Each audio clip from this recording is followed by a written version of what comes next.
let's go ahead and call things to order. This is Tuesday, February the 3rd, 2026. Almost said 2016. That would be a blast from the past for sure. This is Open Research Institute's Projects Meetup, and we talk about what we have done and what we have planned to do, if we have any roadblocks, anything getting in our way, and also if we need any resources that ORI can provide.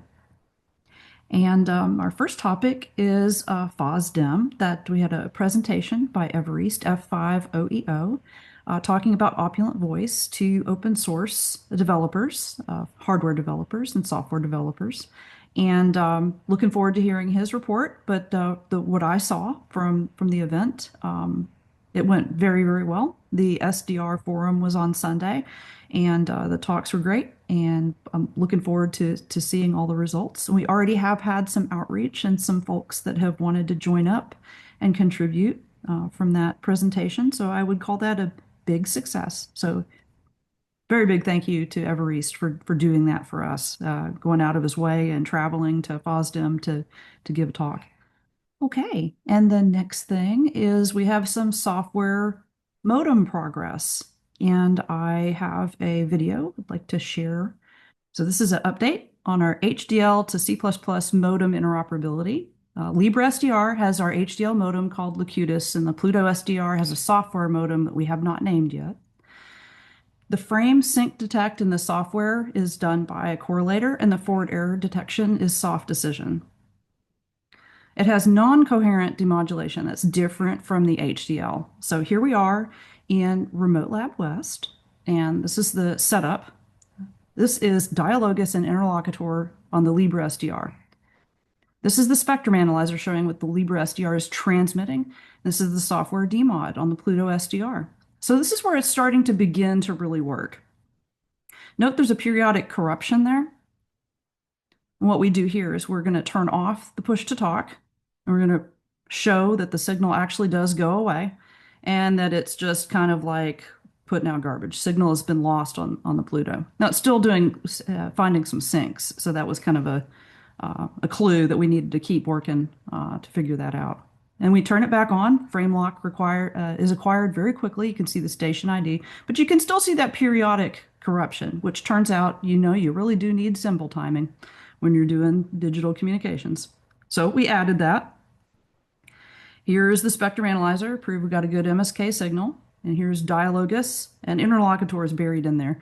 And here's the software demod. And we have no more periodic corruption. What was doing is 55 parts per million actually does cause your symbol timing to slip, just like all the books say. And when you put in symbol timing, you get good results. Okay, so what we're going to show now is we're going to, a little bit of a proof that it actually does work. And I asked Paul to go ahead and pull it back up, get Interlocutor back up, and turn off the transmitter, and then turn it back on. And what this does is it shows we lose the signal. Sure enough, we lose the signal. And then it gets turned back on. And then we'll see the frame lock happen again. So there we are transmitting voice frames. And sure enough, we got signal lock or frame lock pretty fast. But we noticed something. When you are looking at this display, there's periodic all zeros frames.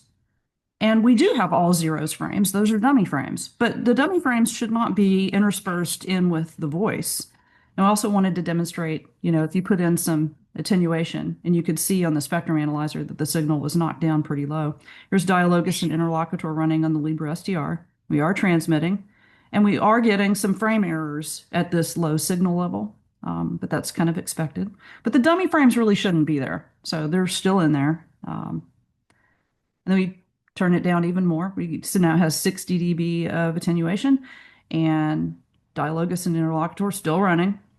And occasionally, we're getting more frame errors. So this would probably sound pretty rough. And we'll do that. We'll do some demonstrations of what it sounds like at this level. You can see the statistics for the sync word and all of that. And then, oops. Okay, so here we are, and we have solved the problem. Ethernet to the rescue. The dummy frames were coming because there was um, delays and jitter from the Wi-Fi connection, and putting in Ethernet connection so that Dialogus can deliver the all the frames to the Libra SDR. All right, so I'm gonna. Oh yeah, and the next step is the coherent demod.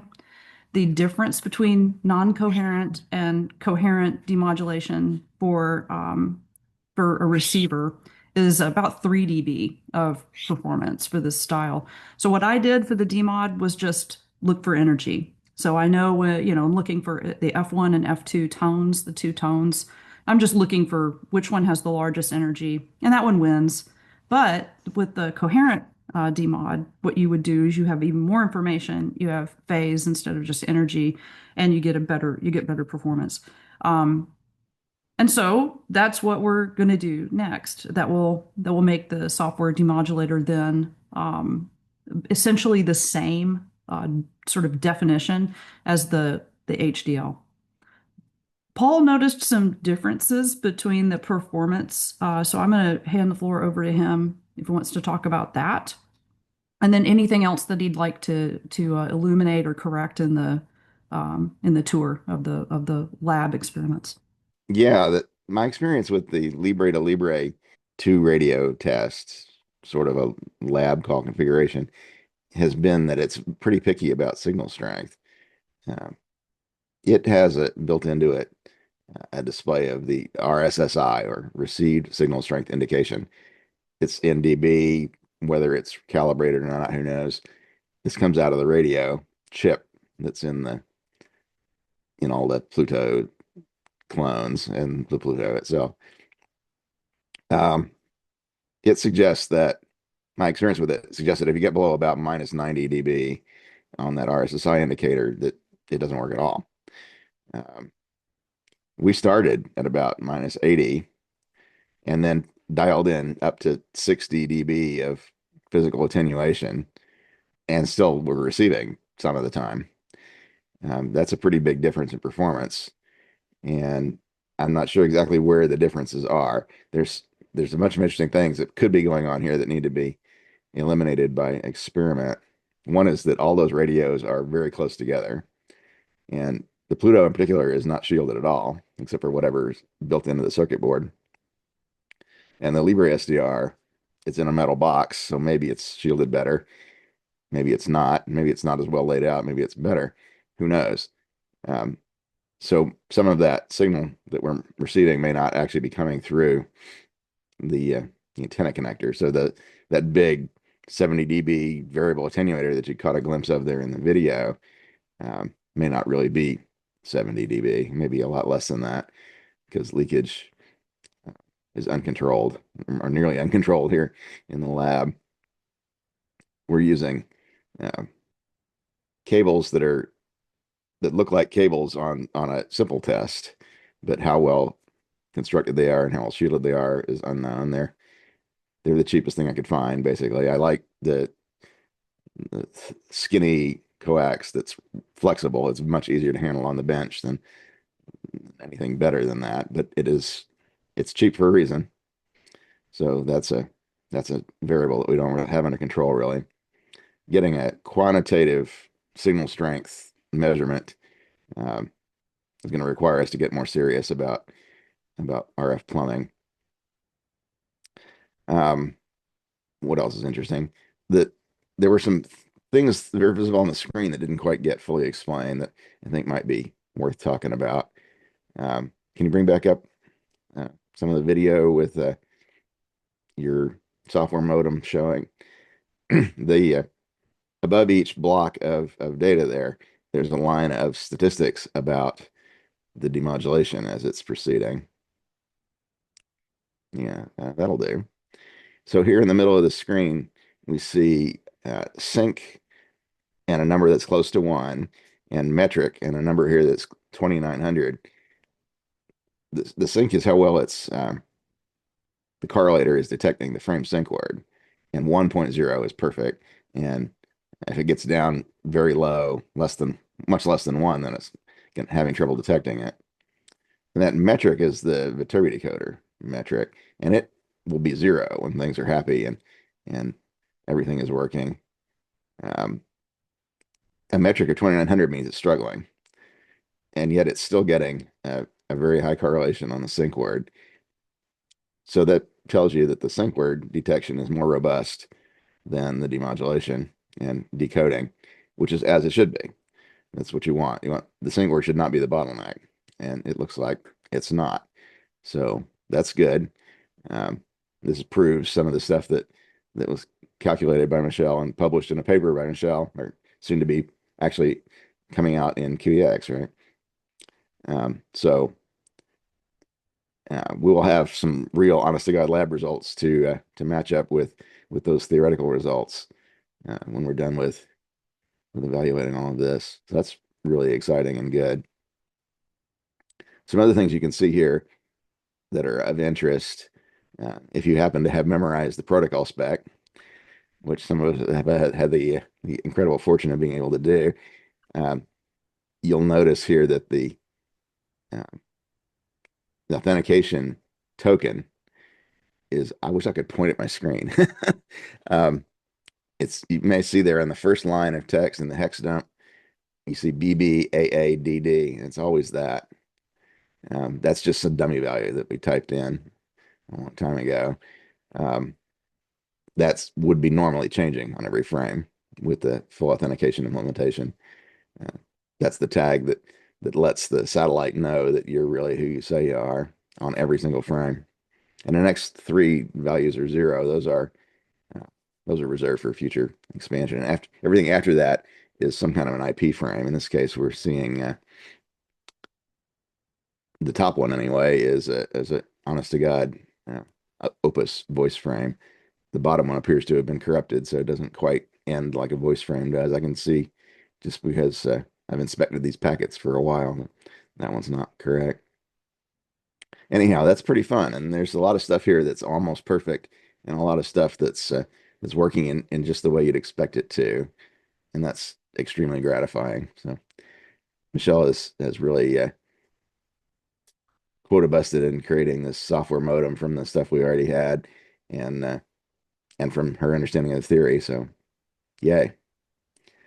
Yeah, it's a really nice milestone. We're working hard on the FPGA design. My background is very much HDL, so VHDL and Verilog. This is written in C++, which is not my native language. Uh, but I had a really, really good starting point from the work that Paul did on the 4 FSK, 4-level FSK version, which is the version that has been used by the University of Puerto Rico and a couple of other folks to do Opulent voice over the air. And that was a really good starting point. The resulting modem, I think, is going to have a simplified directory structure because the 4-level FSK version has to me, a kind of a very complicated directory structure. So I think I'll simplify it and put that out for review along with the code itself. It needs to be commented a little bit better. And there are some things that we still need to do, like the coherent demodulation. But it is a big step forward. I would call this a pretty significant milestone. And yes, we are going to pull apart the stations and try to do put in a little more distance. We have a few more Libra SDRs and uh, enough Pluto SDRs to where I think that we can go ahead and start doing you know, put more distance in between everything to kind of eliminate any leakage advantage if that's what's going on. But just also to have it work over the air is very exciting. So I just thank everybody that has worked on this code base.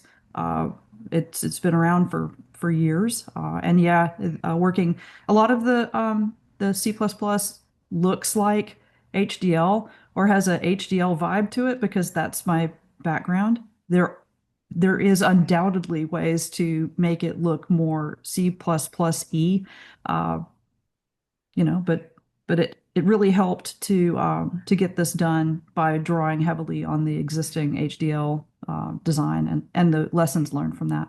So yeah, we'll do a follow-up paper about it, and it's working as intended. The It is true the sync word that we picked really does deliver the promised performance. It's optimized and optimal sync word. It's the best peak to side lobe ratios you can get, and using a correlator or soft decisions on that really uh, really does delivers good results. So that's what we're seeing, which is, yeah, as Paul said, it's always gratifying. Okay, any other questions about the software modem?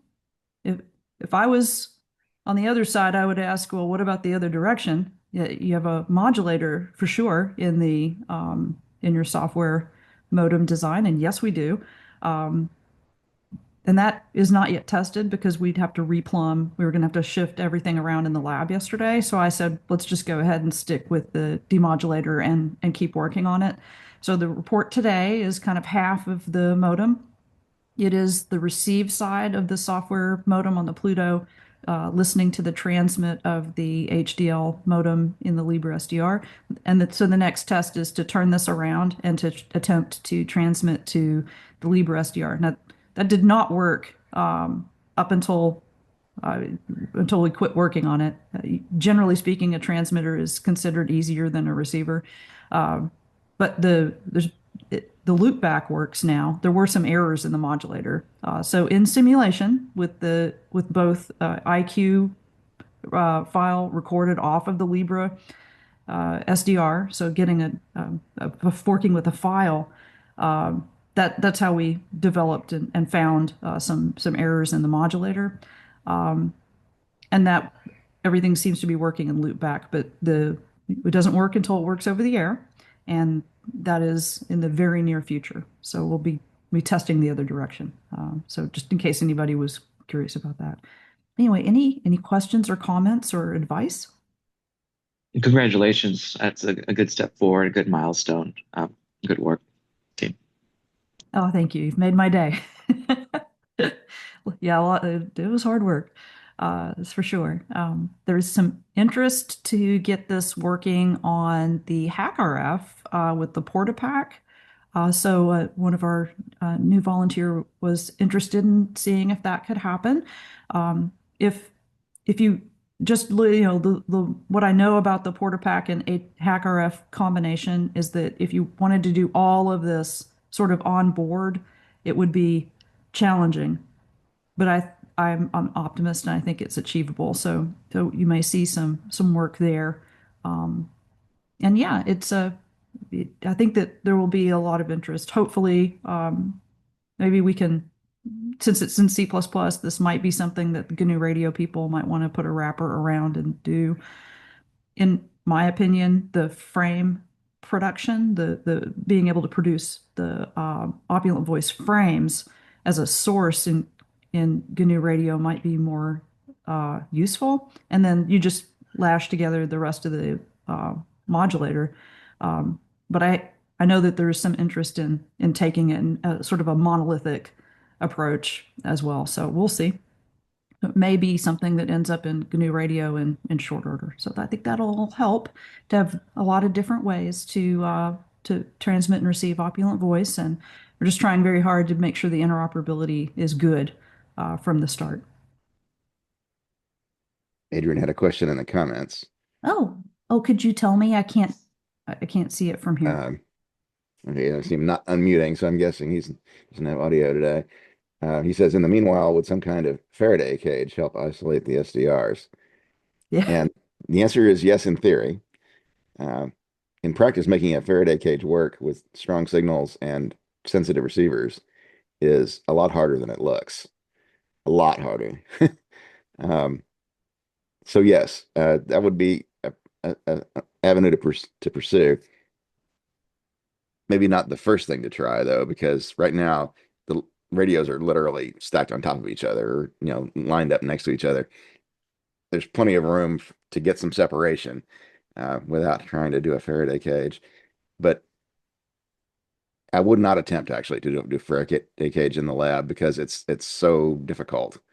Um, I can tell you a story. Um, I used to work in a real big company that did a lot of government contracting. And we had some classified stuff to deal with. And some of our work was being done inside a Faraday cage. It was a little tiny, uh, like the size of a small bedroom, if that big. A large closet would be more accurate.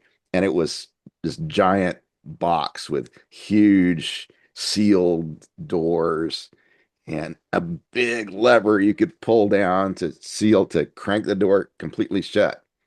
And I was inside that Faraday cage. This was in the 1980s or so when we still had pagers. Pagers are strong signals with sensitive receivers. And my pager went off, which means that I'm receiving a signal from inside the Faraday cage from a mountain somewhere nearby.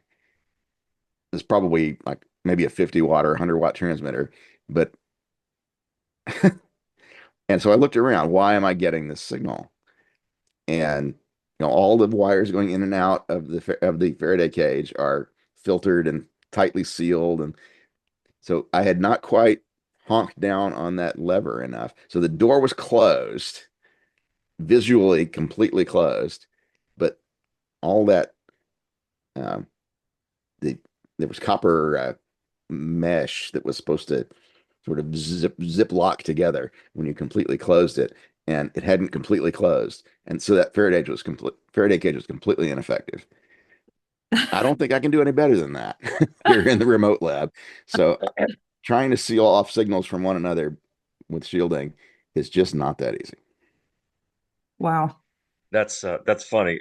Yeah, sorry, I got my voice back there. I had a swallowing something the wrong way.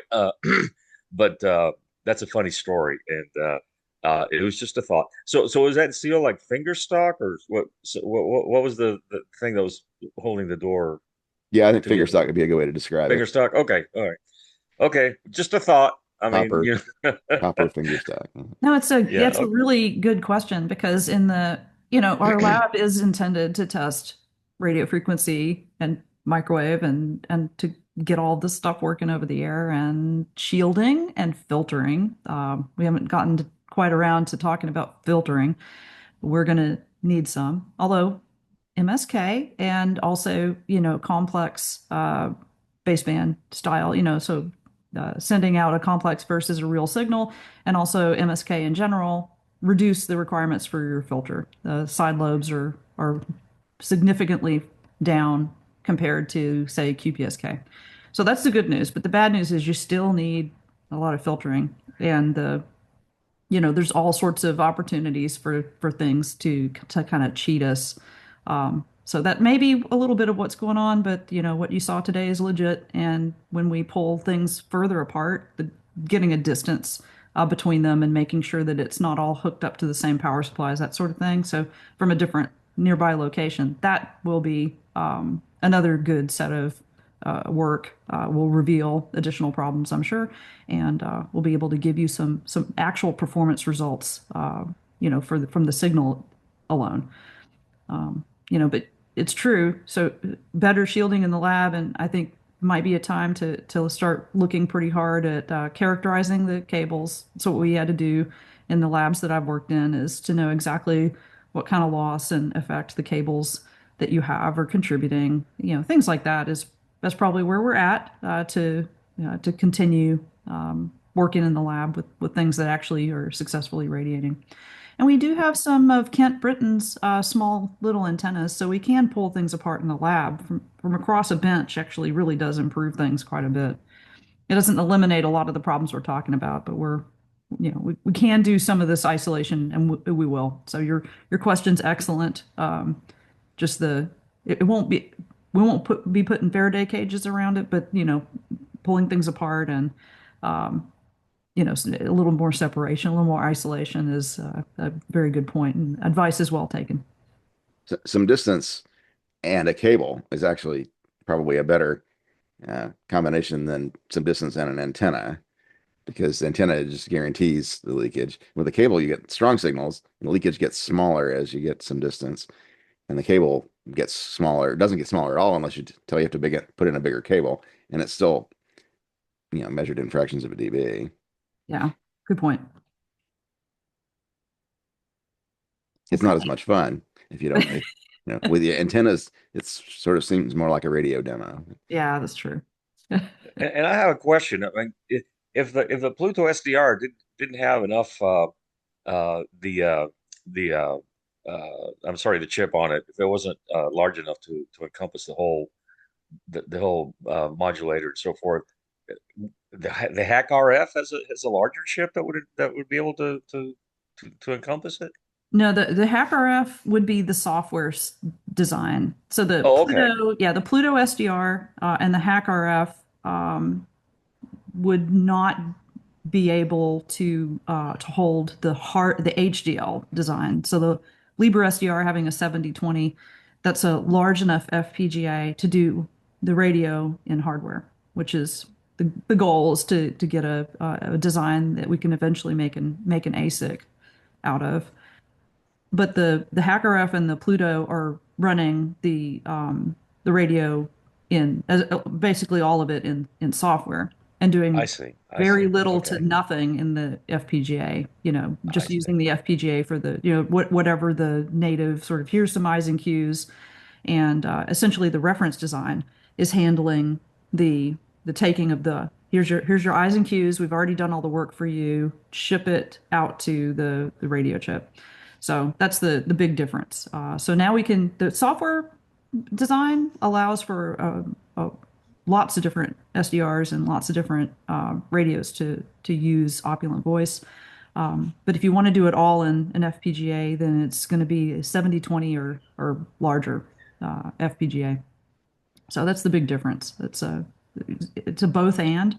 We want to have both the software modem and the hardware modem available, and making sure that they interoperate is what we're showing today. That's the work that they're trying to do.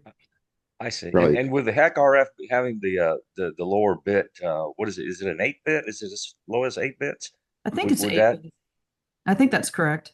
It'll Yeah. be it'll be okay. I mean, you will have Oh, okay. some compromise, All and right. the performance will be different.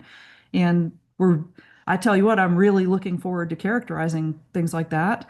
That will be a delightful work to do. We'll So be able to port that to cheap SDRs would be nice, but yeah, yeah, you know. that's Okay, right. great. Fantastic. Congratulations. Thank you. No, this is a very good day.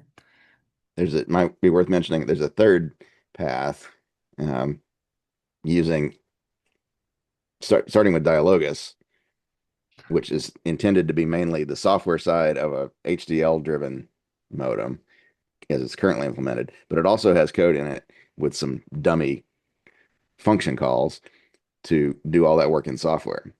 And so it would be more of an apples to apples comparison. We had Dialogus with the HDL or Dialogus with a software modem. Um, that'll be happening. Oh, That's yeah, that's true. I'm the bottleneck on that. So what you need is more of my time, and I don't know how to No, do that's that. true. That'll be really yeah, that's the one thing that the one resource that we unfortunately cannot provide is more time. We provide a lot of moral support and understanding for being strapped on time, but yeah, we haven't found a way to create any more yet for volunteers. So okay. So anyway, good news there. Another bit of good news is that what you saw in the demo when we say that the signal has locked is at the frame level. The sync word, allows the demodulator to find the edge of the frame. Otherwise it's just a bunch of bits flying around. And so the frame lock is one sort of mechanism for locking into the signal. But before that happens, you need to be able to tell where the symbols begin. And that is something that Matthew is working hard to add to uh, the uh, the HDL modem. So he's written a draft article about symbol lock to have a symbol lock indicator. So symbol locking is happening, and we are tracking the symbols in the HDL, but there isn't really an indication of it locking, and that would be a very good next step for HDL. But he's written a draft article, and it will be in the newsletter And I encouraged him to, as this progresses and the code matures and the simulations work, and then we, put it into the design and then test it over the air. That'd be a good article to submit around because this is a rock bed sort of, or sorry, bedrock sort of thing in digital communications. And it often is not explained very well. And even when it's explained pretty well, it's still so theoretical and abstract. If you have a really good explanation and you have an open source design to point to say, okay, and here's what we mean. Here's the things that their math has to do. Here's the practical implementation on an FPGA. Then this is a valuable thing for folks to learn about and to be able to say, okay, it's not too hard. It's tricky, but it's achievable. This is stuff that is understandable. Oh, and there is Matthew. So the author of the article that we were just talking about. So I'll pause here to see if Matthew wants to add anything about the symbol lock. I've already introduced your article and explained the context of symbol lock to frame lock, like you do in your article. So if you'd like to talk a little bit more about it or tell us about the plans over the next week or so, then floor is yours. All right, thanks. Yeah, so I did put the document up for review. It's very rough and has a number of things. It gives us a starting point for documenting this, and it's kind of really more of a theory of operation document for this particular implementation. But I try to give quite a bit of background here. I think it kind of even might expand into a more comprehensive document for the demodulator in general. Because I'm including a lot of demodulator concepts in there for the Costas loop, which is doing the bulk of the work. So it really, I think, should be expanded to a more comprehensive document with subsections for the symbol lock. So anyways, but the main point of the document as it stands is kind of explaining what symbol lock is, why we want symbol lock, what the benefit is, and then moves into just a brief description of the Costas loop so that we have a context for talking about symbol lock, and then sections for like the math for the two arms of the Costas loop, which gives us the basis of this lock detect. So the energy difference effectively between the I arm and the Q arm. So that's kind of the flow through the document. There's an error in that I didn't discuss how we accumulate the error signal over some number of symbols, or I mean the energy over some number of symbols to do the final lock detection. So it needs a little bit of cleanup. I want to add some simulation diagrams to show visually how the lock is working with the implementation. And I think there's a couple other diagrams that it can use. And then clean up the math and the verbiage and everything.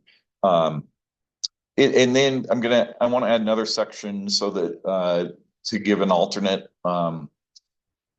lock indication, which would be doing a mean and variance type calculation on the output of the PI controller. We could actually, you could do it there or even on the output or the accumulator in the PI controller, but I kind of like the output because then you get both the P and the I path.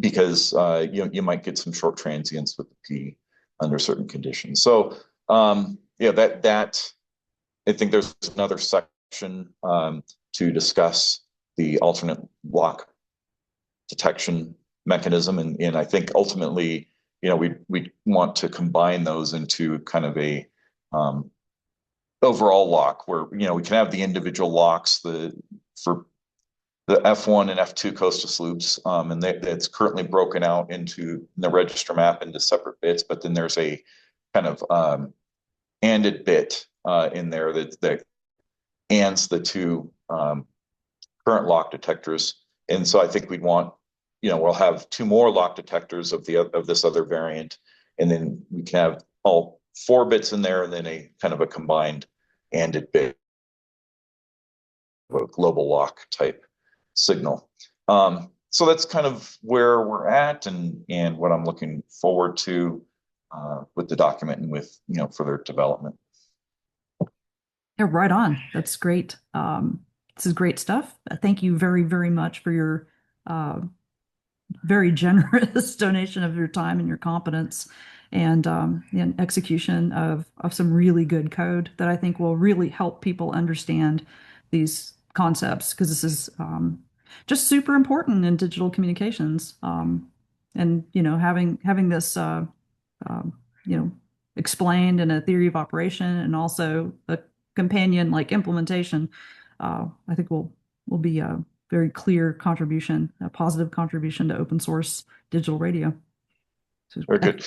And I think there's one other thing that I want to make clear or emphasize a little bit more, in that not only is the lock bit at the symbol level kind of qualifies the data coming out, but it also, if when we have locks at multiple layers through, if we just want to reference OSI layers, if you have locks at those different layers, if you're unlocked at one layer but locked at another, I mean, when the system's misbehaving, it gives you something, to look at, right?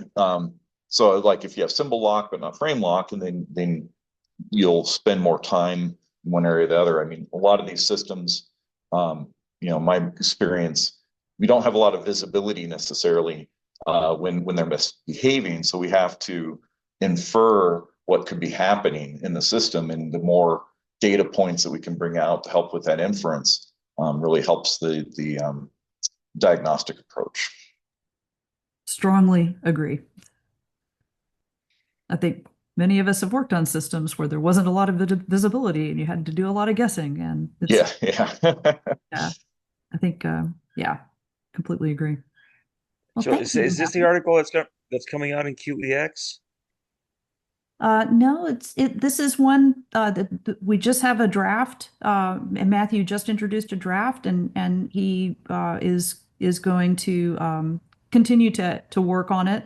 And I'm going to strongly encourage him to consider sending it in, as soon as it's ready to QEX. We do have an article coming out in QEX in I think the next issue is the RIDI, artificially intelligent RIDI receiver article is finally has a date. So this has been about a year. It takes about a year for articles to work their way through. So we do have an article about AI receivers coming out in QEX, and we have an article about the frame lock and the sync word, and that's either already out or will be in QEX pretty soon. So we have a number of articles that have been published in QEX. We have a number that are scheduled, and I would strongly encourage Matthew to consider QEX, or maybe even Spectrum Magazine over at IEEE for or Communications Magazine, or one of the IEEE publications for an article of a theory of operation of symbol lock and other demodulator things going on, and here's how it's done, explaining. I think it would be good. So. Hope that answers Yeah, I'd like to do that. Yeah. But Yeah. if anybody's looking for it, it's just posted on the Opulent Voice channel in Slack. Yeah, thank you. If you want to look at give some Okay. feedback, then it's in Slack Yeah. already on the Yeah. Opera Voice channel. Great. Yeah, Interested and in like I looking at said, that. Thank it's pretty rough, but I've been really busy, so I just had something that was a good basis for it. So any further discussion about it is welcome. Right. Great. Thanks. You probably admit that all those demos we showed you earlier in the meeting here were all continuous streaming demos, which means that uh, uh, all those issues of lock detection are all behind us before we even get to those demos. So uh, we specifically didn't show you any short messages, for instance, where being able to receive the first frame successfully is what's crucial, because that gets into, did I acquire in time? Did I get it? Did I get my sync lock? Then did I get and so on. So that's not because we're hiding anything, just because we haven't done those tests yet. Because we tried to make the easy stuff work first. Yeah. I would expect that with the symbol lock, if you qualify the frame lock, then your frame decoder has less to look for. Like if it gets a false indication, it's going to look in the wrong spot later.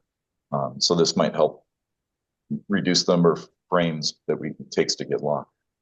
Yeah, that you concentrated on the use of the sync lock as a diagnostic tool, and that's super important, and that's mainly why we're asking for it. Um, but it's also, I think, a supervisory tool. The software layer stuff can uh, keep the downstream modem out of the picture until there's lock at the physical layer. There's no point in letting it try to track garbage when it hasn't even managed to find the symbols yet. Yeah. Yeah. And there's another application here too, is, depending on our final loop bandwidths, even if we have an acquisition gains and a tracking gains, you might find that you're just not wide enough to catch the first, or, if your frequency offset is too excessive, you'll never lock. And so software could potentially watch for some period of time, and if we haven't achieved a lock, it could move to a different kind of frequency bin, if you will, and then wait and see if there's lock, and then move to another one. So this kind of lock detect can allow software to kind of search across a wider bandwidth in terms for looking for a signal. Yeah, or refuse to. If you know that your error is limited, there's no point in searching outside the band where the signal might be. This Yeah. very reminiscent of some Global Star designs. I like it. This is outstanding. Yeah, looking forward to this. This is great. Well, this is kind of a naive and sort of dumb question, but can you have different frame sizes, or does it have to be really fixed? Our particular protocol has a fixed frame length or fixed frame size, and it's a 40 millisecond frame, and the baseband frame is 134 bytes. When it's sent out over the air, it's 271. And so our protocol does a fixed frame size and fixed frame timing. Now, there are other protocols, there's other approaches that have variable frame length and variable frame timing, but ours does not. I see, because I was just thinking maybe if you had like shorter frames, that might help in sync initially, and then you could expand to a larger frame that might have bigger bandwidth or something. True. It is a trade-off that's deliberately made in almost every protocol about how long a single frame is, because you have all sorts of different considerations. You're right. So you get maybe one chance at the beginning of a frame to catch it. So like a sync word or some other sort of fixed, mathematical thing that's like a signal indicator. But the length of the frame directly affects your latency. So if you're doing a two-way or specifically with voice, if you have voice communications, you don't want very much latency because it starts to bother people. So that means that, oh, I want my frames to be very, very short. But the shorter the frame, the larger the fraction of overhead, headers, error correction, things like that. So it's a balance. You have a battle between things like lots of overhead and latency. And there's other trade-offs too, but every protocol has to confront these sorts of questions. And it's just sort of depends. Like if you look at our downlink protocol, which is DVB S2, the frame lengths can be quite long because it was designed for like broadcast television. So you don't need to talk back to that. And latency doesn't matter as much when you're watching a movie. If it's a couple of seconds of latency, this doesn't really bother people. So you can see that there's a direct impact with the length of the frame, Sure. latency. And then we go with 40 milliseconds, which is in general a really, really good compromise and is sort of the go-to frame length for digital voice. And this does introduce at least 40 milliseconds of latency, but that's quite tolerable. And, even if you add another frame or two of latency because you have to gather up a frame before you do some sort of math, or you have operating system or, some sort of audio buffer thing going on, it really isn't too much. So that's generally why for digital voice protocols, almost all of them have a 40 millisecond frame. All the ones that we would benchmark ourselves against are using that as a frame length. To go much shorter means that there's lots more overhead per frame, um, and then some timing issues that can happen too. Does that sort of kind of answer the question, or? Oh yeah, yeah, I see. Like I said, Okay. so I that's didn't want to actually a misunderstand your question because I no, think that's what no, you were no. asking. You answered. I was just thinking in terms of like if you could make like a short frame initially, and then some kind of to help lock, Oh yeah, and then once you establish lock, and then you could expand to the yes. more larger frame, and that It, would Yeah, that's yeah. Oh, sorry. Go ahead, Matthew. Oh, well, I was going to say there's another thing we could do that we're not at the moment, which would be have a modem level frame as well that would have a short preamble and then you would take the upper level frame and put it into the modem level frame so that you have a framed modem interaction, and that could be useful for certain things. In particular, yeah, you could put a little preamble sequence on it to help lock, so you're not depending on the upper level frame to get the symbol lock. You might have something right. that's more appropriate at the modem level. And then the other thing, well, I mean, I don't know if we want to get into this too much now, but if you want to do something like IEEE 1588 precision time protocol, you need to you timestamp the frames, and it's really you want to do that at a modem frame level rather than a higher level. And so there's other reasons you might want to have a modem frame. We don't at the moment, but that's something that could be put in certainly. But you do want to minimize the overhead on that. So yeah, picking a good frame length that keeps the overhead in a reasonable amount, but also serves your other purposes, is important. Yeah.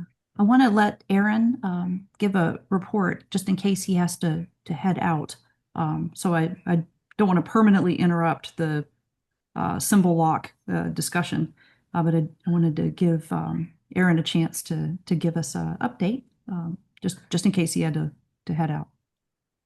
I appreciate that, Michelle. So, so last week, I was able to make some more progress. So I'm working on the HiFiria OpenCPI implementation of the DVB-S2 encoder, and it happened to be some of the signaling that goes from downstream from the encoder, and I was able to solve that. So I have RF coming out of the system, and it looks correct on the spectrum analyzer. So I think I try to pull up a picture here. So what you see in the picture on the top right is that's the ZCU 104 with a FM comms FMC board that has the 809361 on it. And on the bottom left is the signal coming out of it. And yeah, so the next step that I plan on doing this week is using one of my receivers, seeing if it would detect the signal correctly. And it looks right, and the bandwidth is right.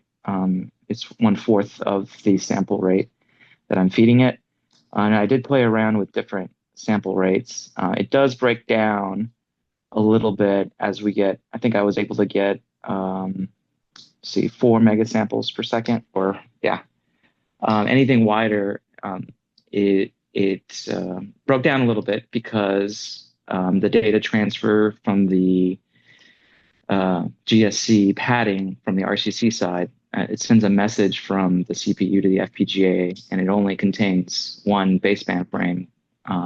If we fill that buffer up, we can easily get to our goal of the 10 megasamples per second of bandwidth on it. But yeah, so hopefully next week I can report that it was received correctly, and then I'll start working on getting IP traffic. So on the ARM side, getting either a tunnel or tap. I always forget which one it is. Yeah. And then um, start getting data to flow through the system. So that's where I'm at. Wow, that is fabulous. What a fantastic photo, worth way more than 1,000 words. Outstanding. Yeah, it's exciting. A lot of progress all around. It's a good day. Yeah, I think we deserve a celebration. Okay, and any other open CPI news or any? No, we're looking forward to the C++ implementation because that's something that I'd plan on incorporating as well as a way to do it in software of Opulent Voice. And then FOSDEM, unfortunately, I didn't wake up super early. I did look, and there's file names for the recordings, but they're not out yet. So I'll be checking to see. I can maybe it'll just take a couple days for them to put it up. Right, it should not take long because I'm seeing a scattering of other speakers go, oh, it's up, or so Mhm. they're posting them pretty much as we speak. So yeah, I'm doing the same thing. I caught the tail end of our SDR forum, so I saw Jean Michael present, and it looked great. And there was lots of folks in the room and good questions. So I'm really looking forward to hearing the recordings. So yeah, that should, and we'll spread the news. I'll Yeah, post links, and yeah, if you catch it before I do, feel free to spread the news put it and on Slack. Yeah, where to will go. do. Awesome. Yeah, and for those of you watching, OpenCPI.org to find out more about this extremely powerful, useful framework. So please check it out if you haven't already. Thank you. Oh, wonderful.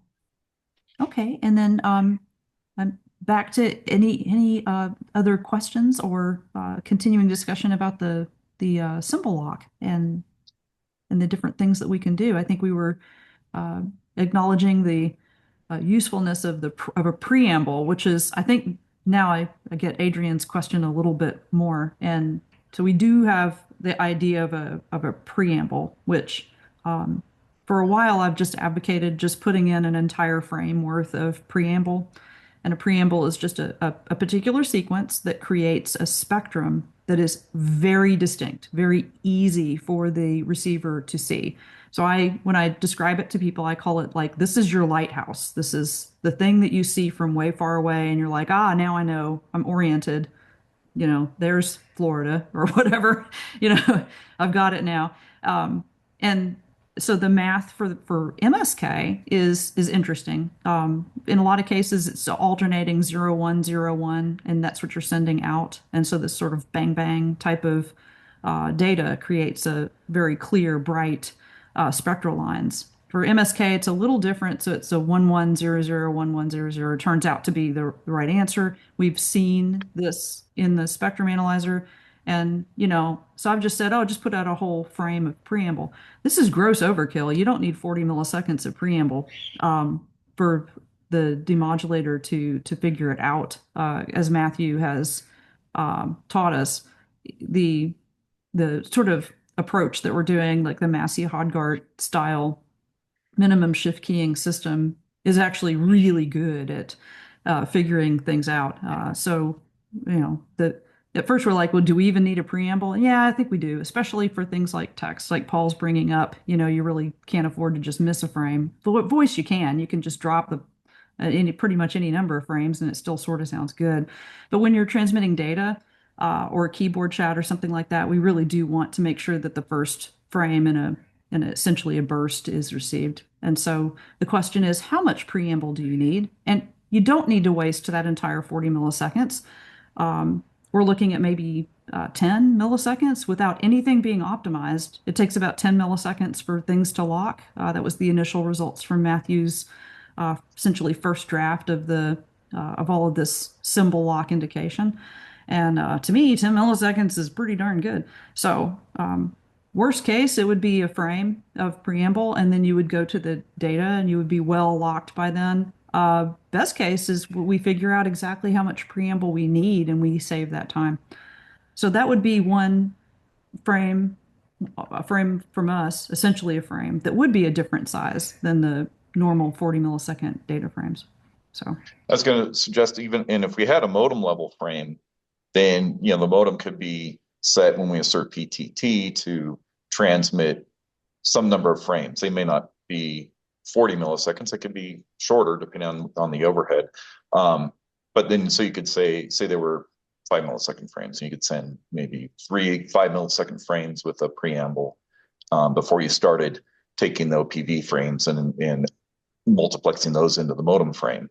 And so in that way, you have this low level modem to modem kind of communication that wouldn't require any support or higher level. It could be done at the modem level, right? And so you could basically, if we know that we always lock within 15 milliseconds, and for example, if we had a 5 millisecond frame, then we just send 3 of those right when PTT is asserted, and then we would hope that the receiver would be able to lock in that time, and then any OPV frames would start transmitting and should be detectable immediately. Yeah, we Great. need So a yeah, thanks. Because that's what I was thinking along the lines of data. That's basically what I was asking the question for, was for something other than voice and data. So, but yeah, you answered my question. Thank you. But so another point on this, though, I mean, yeah, we don't want to lose data frames, especially. But are we looking at or considering doing any ARQ mechanisms here that would help with that? the architecture we have defined so far leaves all that stuff to higher level protocols. IRQ is of no use for a voice protocol because Right. if it's late, it's useless. Um, we have short messages, which are standalone, and we're treating them as datagrams. So we don't get into ARQ until you get to more general purpose data. And as a general purpose data system, we're second rate because we're voice data rates. So if we wanted to actually do that and be a competitive high speed data thing, then everything would be different. um, we'd have a higher data rate, higher physical data rate. But we do support general purpose data. And if you want ARQ, then TCP is there for you. Yes, I mean that works when we are using TCP, right? You could potentially put other protocols on here that wouldn't have that, and then you need some more 5 level support. I just thought, but yeah, so that makes sense. I did have another question for you, Paul. Is the lock detector working in the lab, or do I remember right that you weren't seeing locks yet? Lock detector has not seen a lot of testing in the lab yet because we ran into unrelated difficulties. Like I tried to do a firmware upgrade on the Libre SDR that was going to test that, and try to do it in a way that would be remotable instead of the way we've been used to doing it for the last little while, which is with plugging in an SD card. And I did something wrong, and that Libre SDR is now screwed up. And I'm not going to screw up another one while we're still using it for testing against the software version. So the answer to your question is I don't know yet. The power detector is still known to be not working. Yeah. Which is odd. So I was hoping at some point I can try Michelle's test bench to see, if we can read the power detector there, because it's certainly working in simulation. So I'm a little baffled as to what might be happening, because the Coco TV test bench I'm using does the write and then read, so it's actually exercising the full register read path that would be used in the lab, and it's working for all the other registers. So I'm not, like I said, baffled as to why it wouldn't be working for power. okay, yeah, and I remember because I think we discussed this last week, and I should be able to go ahead and add that to the test bench and report back. So I'll do my best to do that over the next week and see if I can either match your results, or maybe if there's a difference between your test bench approach and my test bench approach. And this is you have to like write before read type of Yeah. register. So, I'll run it by you and give it a shot and see what happens in simulation and then get back to you about that. So yeah, mystery. We'll figure it out. Oh yeah. Yeah, I'm hoping that my problem with the uh, the sidelined Libre SDR will be solved miraculously for me by Everest when he recovers from FOSDEM and has time to tell me what the magic words are for that. If not, I'll go try some more stuff. But the things I tried so far have only gotten me deeper into the hole. Yeah, Everest had the same problem and was able to restore his. So I think we're just missing some simple step. Yeah. Cool. All right. Any other questions about symbol lock? Awesome. Okay. Well, this is a lots going on, and thank you so much, Matthew, for a lot of really good modem work and teaching us about all sorts of different things. Very much looking forward to helping as much as I can with the article, and Great. Thank you. yeah, coming along I pretty well. just have to say that the MSK math is just, every time I look at it, it's really neat. This how the mixing drops you down and gets you a DC component that you can integrate and correlate on. And I don't know, it's just really kind of fun. Yeah, it is really cool. This is now my favorite modulation. I just, it's really neat.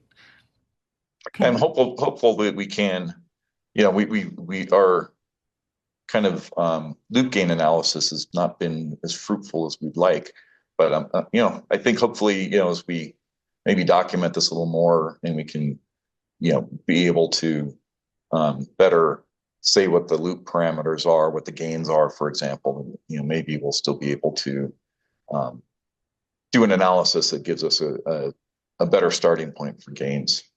Yeah, the loop gain analysis paper that we have um, is pretty much it's like being so I'm holding that because the like as Matthew is saying, the analysis or the theory and those gains do not result in good behavior in real hardware.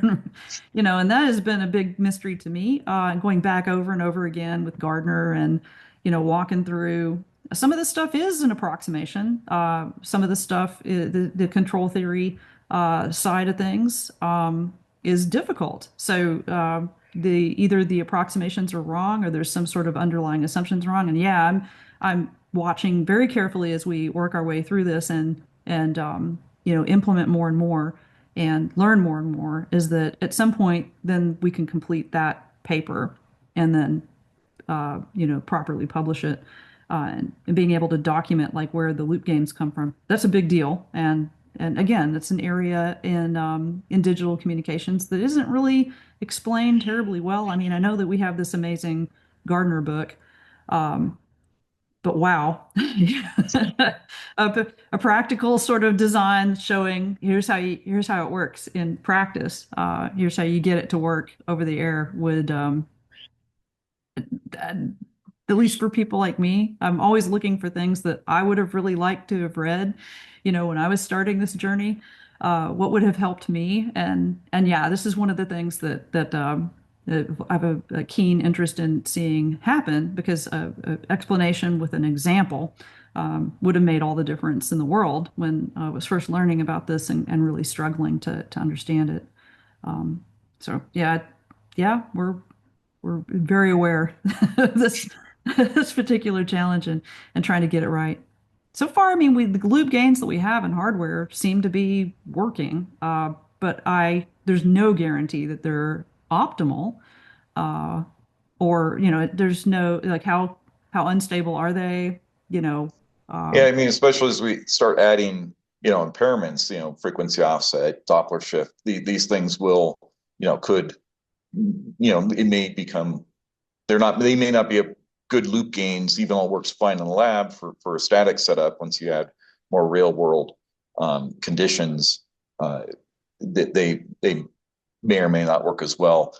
We might find with better loop gains, we lock faster than we are now, for example. Right. Yeah. So yeah, there's potential room for improvement there. Yeah, for sure.